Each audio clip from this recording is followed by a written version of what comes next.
இல்லை, நான் மாநில தலைவராக இருந்து அந்த அந்த ஷேரோட கடுமை என்ன என்று எனக்கு தெரியும்.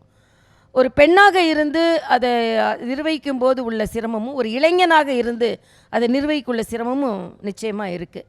ஒரு இளைஞராக இந்த கட்சிக்கு நான் அடிக்கடி சொல்லுவது, இந்த கட்சிக்கு ஒரு ஆன்மா உண்டு.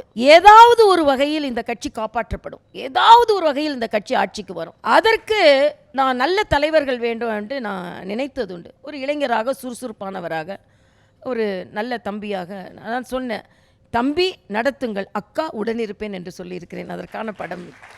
நீங்கள் ஒரு அரசியலில் சீனியரா, அக்காவா, தம்பிக்கு ஒரு அட்வைஸ் சொல்ல என்ன சொல்லுவீங்க? நான் தெளிவாக சொன்னேன், அரசியலில் ஒரு சீனியரா, அக்காவா, தம்பிக்கு ஒரு அட்வைஸ் சொல்ல என்ன சொல்லுவீங்க? இல்லை, நம்ம அக்காவாக சொன்னாலும் அட்வைஸாக சொன்னாலும் அது அரசியல் ஆயிரும். அதான் அட்வைஸ் அரசியல் ஆயிடக்கூடாது. இல்லை, கொஞ்சம் சின்ன வயதுனால கொஞ்சம் கோபம் வரும் இல்லையா, அந்த கோபத்தை கொஞ்சம் குறைச்சிக்கிட்டா நல்லது. அப்படின்னா வேற ஒன்றும் இல்லை, வயதுக்கே ஏற்ற கோபம், அவ்வளோதான். நிதானமாக இருந்தால் கொஞ்சம் பெட்டராக நினைக்கிறீங்க? நிதானமாக இன்னும் கொஞ்சம் நிதானமாக இருக்கலாம். அது நிதானம் ஆயிடுவார். ஏன்னா அனுபவம் வர வர நிதானம் வந்துவிட்டு, இப்போவே நிதானம் வந்துருச்சு. அதனால் நிதானமாக இருப்பார்.